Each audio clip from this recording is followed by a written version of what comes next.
My name is Carl Racine, and I'm the Attorney General of the District of Columbia. Attorney General Brian Frost and I are here today to announce that earlier this morning, the state of Maryland and the District of Columbia filed a lawsuit in federal court against the President of the United States. The suit alleges that President Trump is flagrantly violating the Constitution, which explicitly bars presidents from receiving gifts or inducements from foreign or domestic government entities. Never in the history of this country have we had a president with these kinds of extensive business entanglements, or a president who refused to adequately distance themselves from their holdings.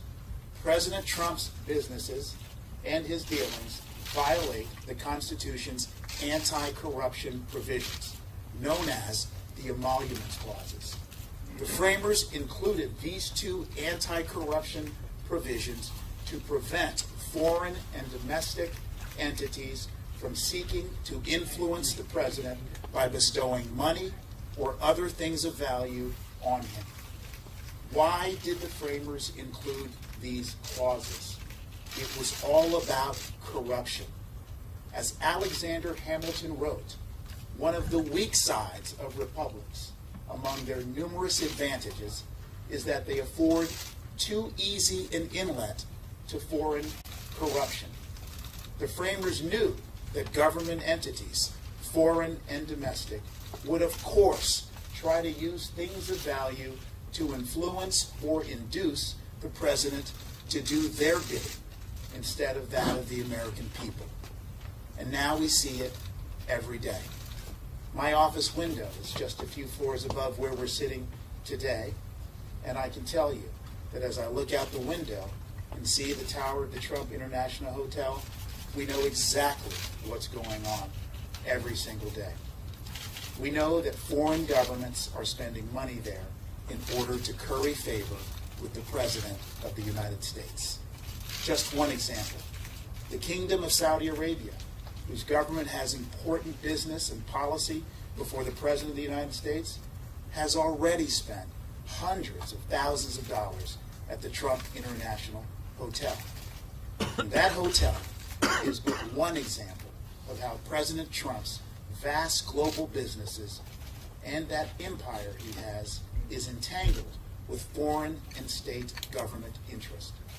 We are a nation of laws, and no one, including the President of the United States, is above the law.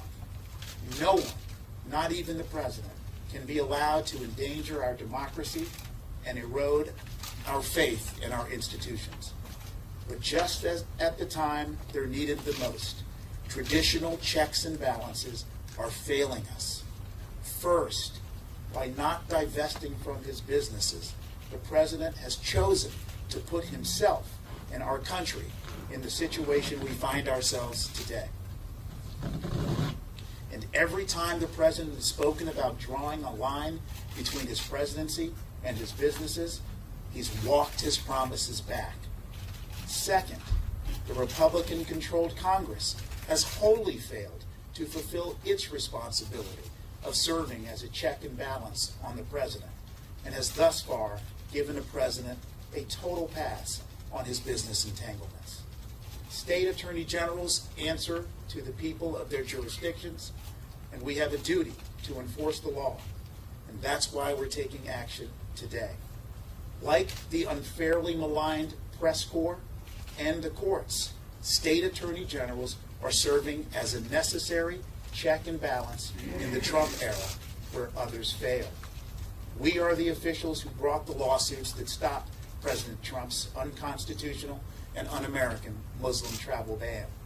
We also called on the Department of Justice to appoint a special prosecutor in the Russia investigation. Today, we continue that tradition. Attorney General Frost will now speak a bit more about why the emoluments clause are so vital to the health of our democracy. Brian? First, thank you very much, Carl. It has been a great collaboration with you and your team. We appreciate it very much. Thanks also to my staff and to Norm Eisen and his team. This case is about the right of hundreds of millions of Americans to honest government. Elected leaders who serve the people and not their own financial interests are the indispensable foundation of our democracy. And the president, above all other elected officials, must have only the interests of Americans at the heart of every decision. Our constituents must know that a president who orders their sons and daughters into harm's way is not acting out of concern for his own business.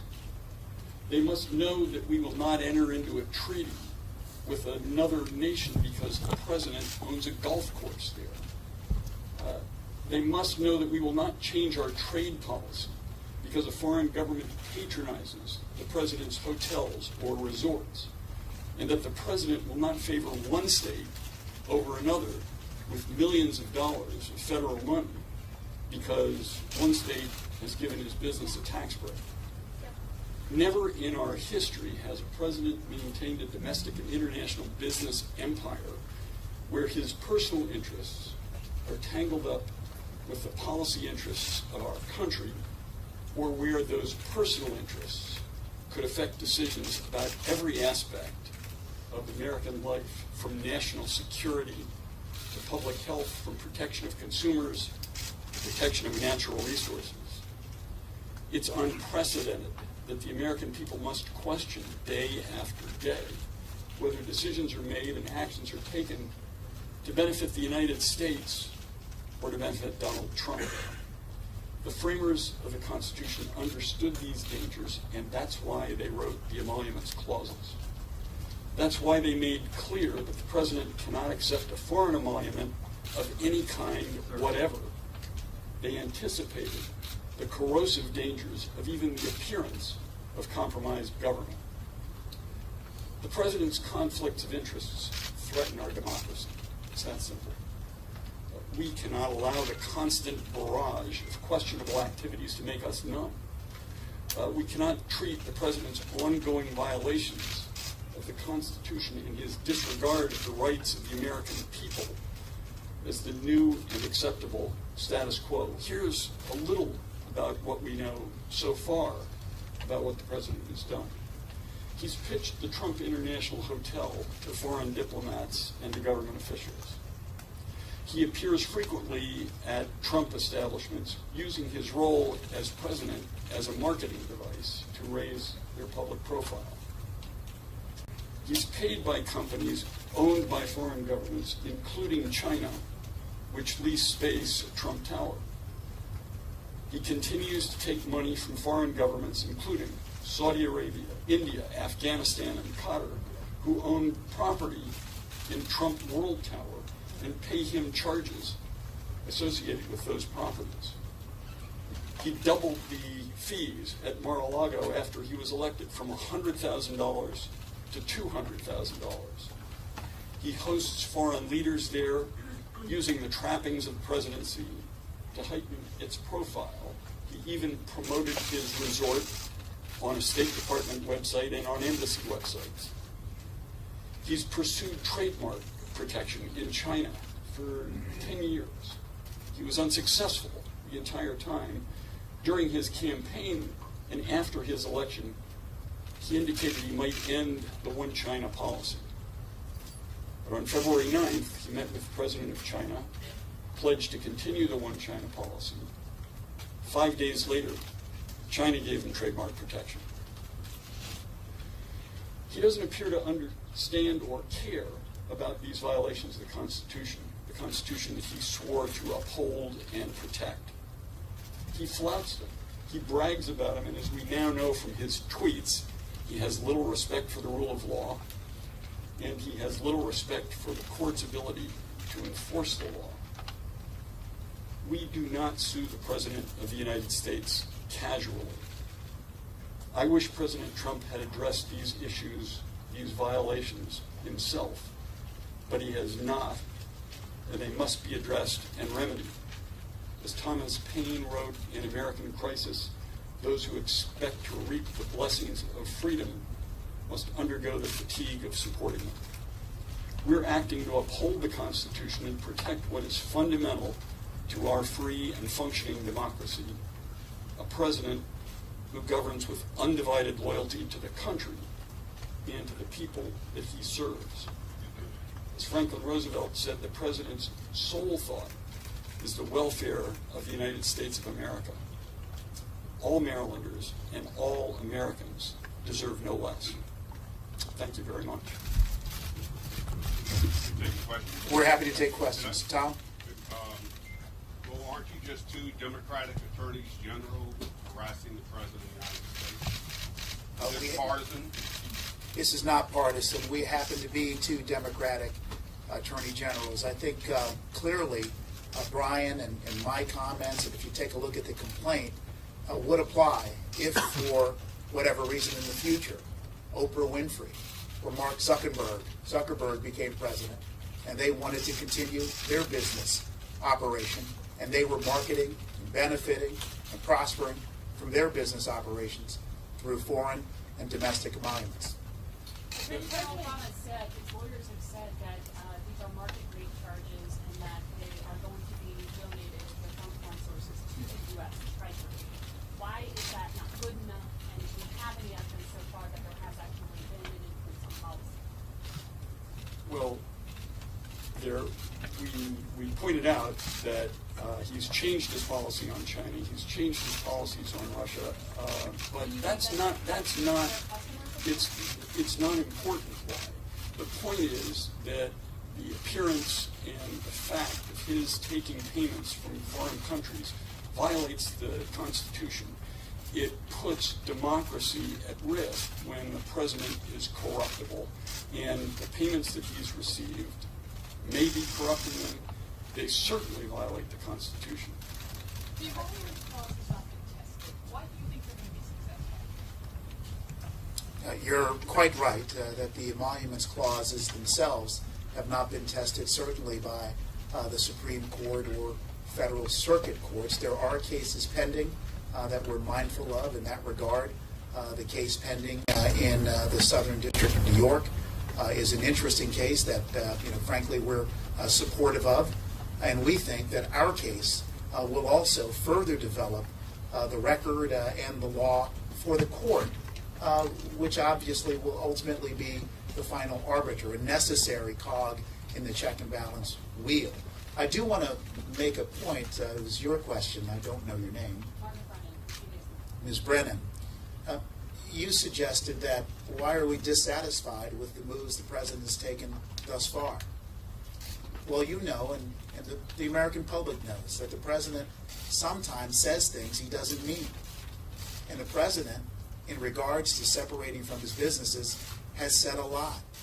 For example, he indicated that he would not receive any briefings on his businesses from his sons. Well, that was quickly changed, that his sons are now acknowledging that they're giving regular briefings to the president. A question about your locales. The Trump Hotel is located not far from here in the District of Columbia. Correct me if I'm wrong, I'm not aware of any Trump properties or businesses in the state of Maryland. You're the Attorney General here in D.C. If you believe that a crime has been committed here, why not pursue a criminal case rather than filing a lawsuit?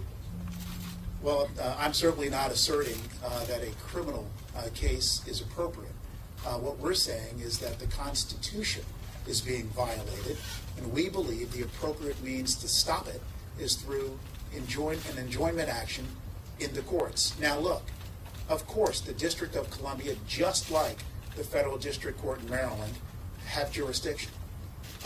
We've thought long and hard about it, and I believe that Brian won the arm wrestling contest on this one. I'd like a redo. Attorney General, you talk a lot about proximity and the reasons between these two entities bringing this case. Have you talked to Mayor Pugh, since you referenced the Convention Center Hotel, talked to Governor Hogan in terms of the economic impact you believe the president's actions have had on our state? We believe the president's actions have an impact on our state, and part of the point of our lawsuit is to prevent that. But the most important point is to prevent the president from putting his interests over our interests, over your interests, over the interests of Marylanders and all Americans. But do you have any evidence, though, of an actual situation in which there's been a cancellation of a hotel in D.C. or in Maryland that was subsidized by taxpayers, in which the president has profited off that? And the second part was also on tax returns. Are you guys seeking the president's past tax returns, and what standing do you have to get those? Well, we will be seeking the president's financial information, including his tax returns. It's information that every other president has provided to the people of the United States. And that, in answer to the question a few moments ago about why we're bringing this, President Trump is unique in American history in violating the Emoluments Clause. There is no other president whose domestic and foreign investments and entanglements have been so bound up with our policy and our interests. And he is the only president who has refused to disclose the extent of his holdings and interests. So yes, it will be a subject of our lawsuit. We will be seeking that information. What about Bruce DuPoy. cancellation, though? Please, can you talk about what happens next procedurally, and can you discuss the issue of standing as this goes forward? Sure. Procedurally, as you know, we filed our complaint today. My legal eagles tell me that the president has 60 days to respond to our complaint. He can respond with an answer, or he can respond as he did in the Southern District of New York with a motion to dismiss. Of course, during the interim time frame, it could very well be the case that the District of Columbia and Maryland seek discovery, and we'll see how the process goes from there. With respect to standing, the fact is that these are substantial legal questions. Check 1 2 1 2. That will ultimately come before court, and the court will decide. What's unique about the suit that Maryland and the District of Columbia have joined together and filed is that we're pursuing standing on the basis of our unique sovereign status and our obligation as Attorney Generals, therefore, to protect the interest of our residents. And we know every day that residents of the District of Columbia, and as Brian said so well, residents around the country know that there is a fundamental problem when you have the possibility that a foreign nation is coming in to the United States and maybe doing business with Trump businesses in far-flung places. We don't know the extent of Mr. Trump's businesses. That's part of the problem. And the remedy is to get a court, take a look at the Emoluments Clause, evaluate our standing. We think we're strong on standing, and make the decision as to whether the president has a legal obligation to do that which other presidents have done on a moral basis, which is separate themselves from their business. What makes you What unique? can you do about it? Like, if the president just says, I don't care about this at all, doesn't do anything, what can you do to stop it? He's going to have to answer in court, and if he doesn't do that, now he will. The Justice Department will defend the case. And the point is, you know, the emoluments clauses are a firewall against presidential corruption. And the one thing we know about President Trump is he understands the value of walls. This is one he can't climb over, and it's one he can't dig underneath. Can you explain what you mean by what is sovereign status? Is this a repudiation of Trump's lawyers? He specifically said that he has taken these actions and that he's going, and it's enough of a firewall between himself and his business. Well, you know, to be honest, I made an allusion to this early. I think that Trump's lawyers on ethics have said a lot.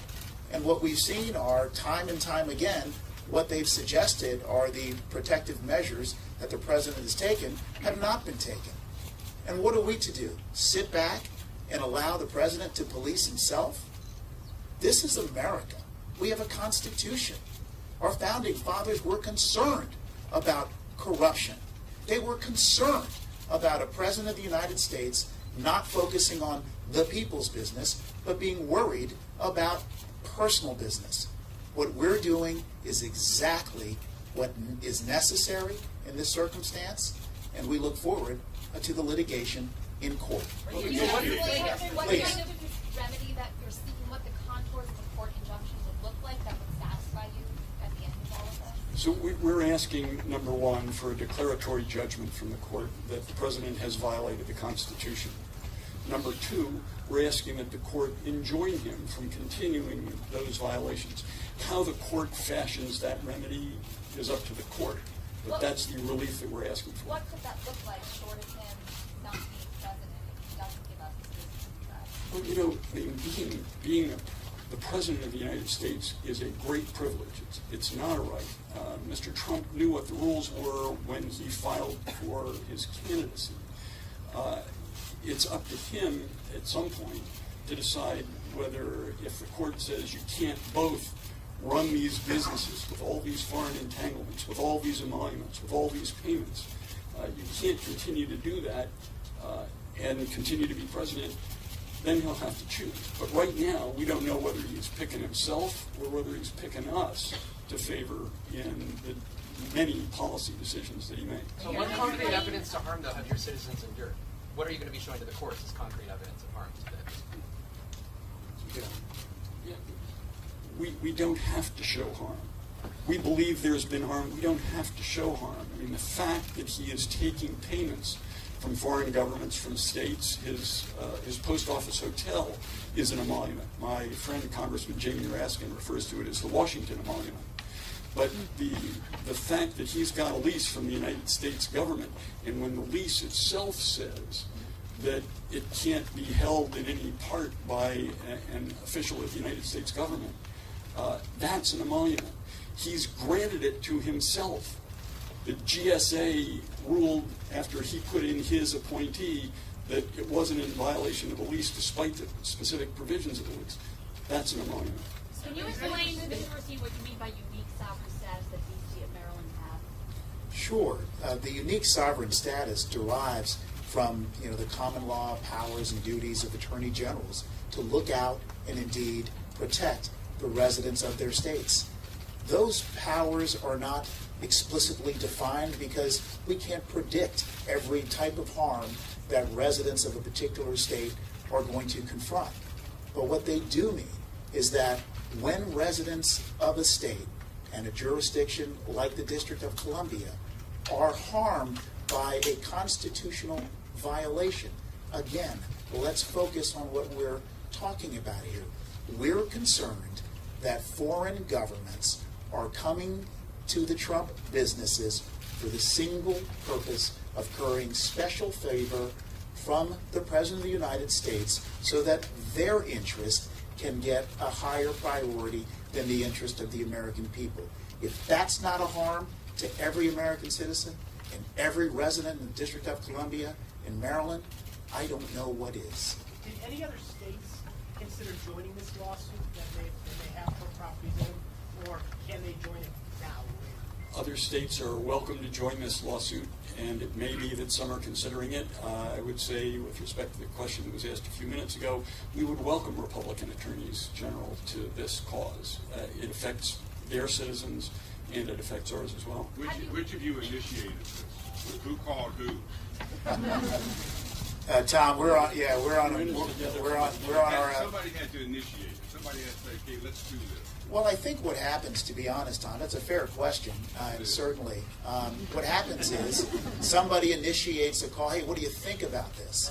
And then you say, well, let me sit down with my team and let's sort out the legal theories. The very questions that we were getting today around standing, strength of the merits, hey, has emoluments ever been defined or tested, are issues that we tackled. Our staff, and frankly, we got some excellent outside help from the good people at Crew and some other lawyers. And then we determined jointly that this was a matter that Maryland and the District of Columbia, quite uniquely, with the Trump hotel right in our backyard, should lead. Someone initiated it. Someone. It's not a virgin birth. Sure. It was pretty close. Have Yeah. you heard concerns from business or civic leaders in your jurisdictions who fear retribution if they don't, I don't know, if they don't give the president what he wants? Are they, budget cuts or? I think the reality is that businesses operate for a profit. And they're very well aware of competitive threats. They're also quite aware of the power of government. And so have I specifically heard from businesses who are afraid of the competitive spirits now in play? The answer is a compelling yes. And frankly, it would be terrific for some of these businesses to stand up and say that they too want to believe in the Constitution and want to join our lawsuit, as they have in New York in the federal matter. What is Well, our General, federal workers? how do you- Have you heard listen. concerns from them that there's so many federal workers in our state of Maryland? Have you heard from unions or workers or their agencies that they fear there may be retribution job cuts? Absolutely. My phone hasn't stopped ringing since November 8th. Mr. Attorney General, how do you know which foreign payments have already happened? Are you basing that on media reports, assuming you haven't gotten discovery yet? How do you know what exactly is going on with it? Mr. Trump talks about it. I mean, we read about it. We listen to what is said at congressional hearings, and we listen to what the president said. He's got leases with foreign governments. He's got leases. He's got they own apartments in Trump World Tower. They pay him tens of thousands of dollars every month. But specifically on the campaign trail, he bragged about the fact that the Bank of China, International Bank of China, I forget precisely the name of it, but it's a state-owned bank, is its world headquarters, or its United States headquarters, are in Trump Tower in New York. He bragged about that on the campaign trail. I don't think he's given it to him for free. And there are many sources that have given us information about the payments that he's received. We'll have a lot more once we get discovered. Yes, sir, right here. Sorry, the Justice Department on Friday responded to that suit in the Southern District of New York, a whole bunch of reasons why the plaintiffs are allowed standing, including the fact that they failed to allege any non-speculative loss, which I think is why we're so concerned to hear about what actual cases of business being taken away from the folks you're representing, two Trump-owned businesses, you have. And they also allege, of course, that any violation of the emolument clauses must concern official business President takes in his capacity as president. Can you just respond, how you will respond to those when I'm sure they come up? Sure, and clearly we reviewed Friday's Department of Justice filing, and I'll say to you, it was quite a remarkable filing. Taken to its logical conclusion, what the Department of Justice wrote in a pleading in federal court is that it is entirely permissible for the President of the United States to receive all the money in the world from foreign countries to his businesses, notwithstanding that he has not formally divested himself from those businesses. That, I think, is the most remarkable aspect of the government's brief. I would add to that if the Justice Department is right, the Emoluments Clause has no meaning whatsoever. The President can stand over here with his President of the United States hat, and he's not allowed to take payments, but he takes a step over here and puts on his businessman hat. They can funnel as much money to him as they want. You got no Emoluments Clause there. And it's absolutely clear that the framers of the Constitution intended that to protect us from presidential corruption. You mentioned Crew. Obviously, they have their own lawsuit, but they also have a particular partisan bent. Is there a concern when you're affiliated? They don't have a particular partisan bent. As you probably know, they have the Ethics Council, the former Ethics Council from the George Bush administration and the former Ethics Council from the Obama administration among their members.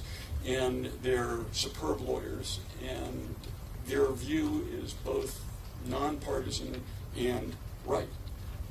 Last question. You have already said that you would welcome other attorneys general to join, but has any Republican lawmaker really reached out yet to you guys? I can tell you that I've not been called by a Republican lawmaker on this issue. What is most important, and let me back up, but while I may not have been called, I think if you go back and look at comments from a few months ago, it wouldn't surprise you that Senator John McCain has expressed concerns about Trump's business and his official role as president. It wouldn't surprise you that Senator Lindsey Graham has done the same thing. My hope is that these lawsuits that are being brought will cause the Republicans in Congress, and more importantly, perhaps President Trump himself, to take the very steps that we're asking a court to take. Again, the reason why we're here is because the President of the United States, in a wholly unprecedented fashion, has decided to maintain a sprawling international business empire that accepts money without account from foreign governments. Thank you, everyone. Thank you, thank you. Norm, would you like to respond to the issue about crew? Identify yourself first.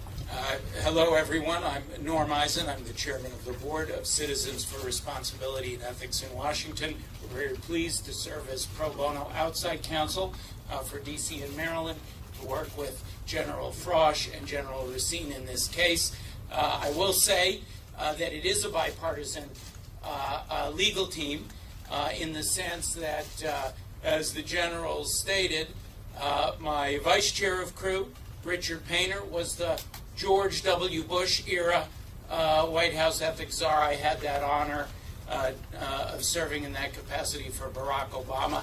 And we're very hopeful. We've heard from around the country, from people, Democratic, Republican, Independent, of every political stripe, how important this is. We're hopeful that others will join regardless of party. And I know on behalf of our nonpartisan organization and our nonpartisan legal team, and I want to recognize the contributions of folks like Larry Tribe, and Zephyr Teachout, and many others who have been supportive working with Crew. We're hopeful that people will step up. The Constitution knows no party. And I want to say from the bottom of our hearts, and really myself as a D.C. resident, but as a member of the Maryland Bar, I want to say on behalf of everyone how deeply, deeply appreciative we are of the jurisdictions of D.C. and Maryland, and of these two fantastic leaders, of their wonderful teams we've had the pleasure of working with in both offices. Thank you, gentlemen, and thank you all for standing up for our Constitution. It knows no party. No, Thank when you. was Crew brought in?